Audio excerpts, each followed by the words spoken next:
Hi everyone, in today's video I'm going to go over using a flirt pole with your dog.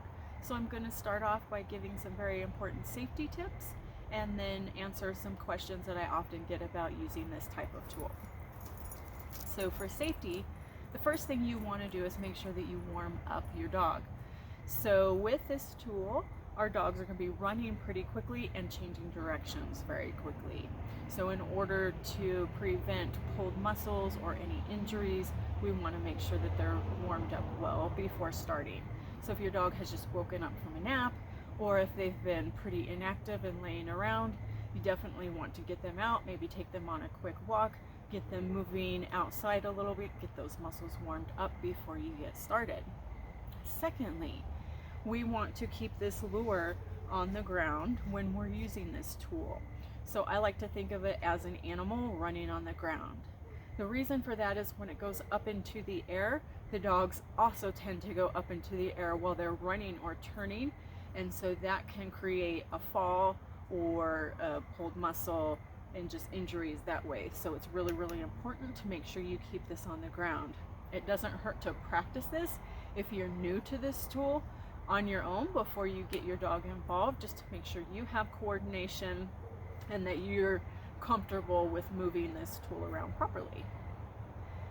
Also, you want to use this tool outside and make sure that you're not on a hard surface like concrete or asphalt. Just make sure that the ground is fine, grass, dirt. Just make sure there aren't a lot of holes or anything laying around that your dog could trip on or pull a muscle on. So just make sure everything's pretty clear and pretty flat. Along those same lines, also to continue to prevent injuries, we are going to want to make sure that we do not use one side of our dog's muscles disproportionately to the other. So if, for example, we're turning in circles with this, we want to make sure that we go both ways so that they're equally using both sides of their body, and so that one set of muscles isn't being worked and the other is not. So just like us, we can be left or right-handed and we tend to do things in one direction, so it's good for us too just to be mindful and make sure that we're moving in both directions and making sure that our dog is also moving in both directions rather than just one. So, on to some questions that I often get about this tool. The most common one is this just going to increase the prey drive in my dog? My dog already struggles with pulling on leash when they see a bunny or a squirrel, or they blow me off and don't listen. And it may seem counterintuitive, but this tool can actually help with that. So even though we're giving them the opportunity to release that prey drive, we're doing it in a constructive way, and we're using it as an outlet for that natural prey drive so that they can release that. And we're also going to implement training into this. So we're not just going to let them go at it uncontrolled and unstructured. We're going to create structure by having them sit. We're going to have them wait. We're going to have them drop or out while we're doing this. Now what that does is increases their impulse control, teaches them to listen to us when there's exciting things going on and when their prey drive is activated. So what happens is it transfers out into the real world, and if you're using this on a pretty consistent basis, they start to learn how to control their impulses and listen to us when the bunnies and the squirrels are running around. So it actually is a great way to get exercise, get training in, get some impulse control built into the dog, and release that natural prey drive in a fun way that helps you bond with your dog, but also helps you get some training in. So I'm going to work with Misha here. So we're pretty new to this. It hasn't been too terribly long that we've been working with this tool, but she has a lot of drive, and so we are working on her out with this. So again, it's helpful if your dog already has a fairly good sit, stay, drop it, or out, but this tool can definitely help solidify those things. I have some treats with me just in case she struggles a little bit, but we'll just go ahead and get started and see how she does and just demonstrate a little bit of how this tool works. Misha, come! Good girl, come. Yeah, all right. You ready? Sit. Good. Leave it. Leave it. So I told her the second time because I'm moving it now.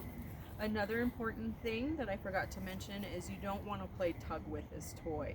It's got a lot of stretch, so if your dog is tugging on it and lets go, it can fly back and hit you, and that's really not the point of this tool, is not to play tug, but rather to chase and then work on some commands at the same time. Get it!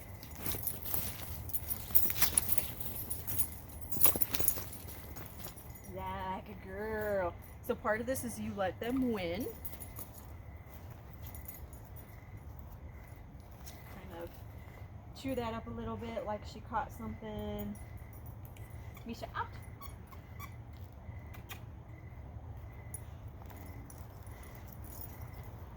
Out. Yes, sit. Oh, good girl. Wait. Get it.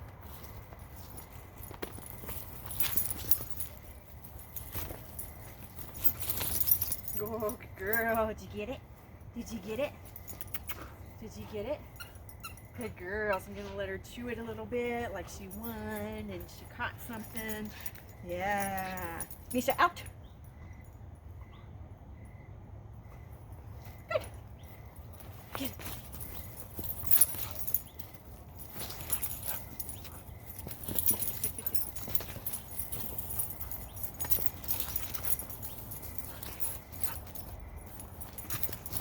Oh, did you get it? Good girl.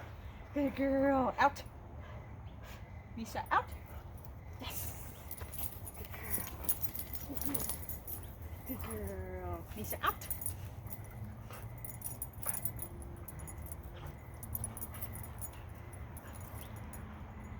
Out. Yes. Good girl. Sit. So hopefully that helps. And if you have a dog with prey drive, hopefully you will give this a try. Right? Yeah. Good girl. All right, guys. Thanks for watching. And if you have any questions, feel free to reach out.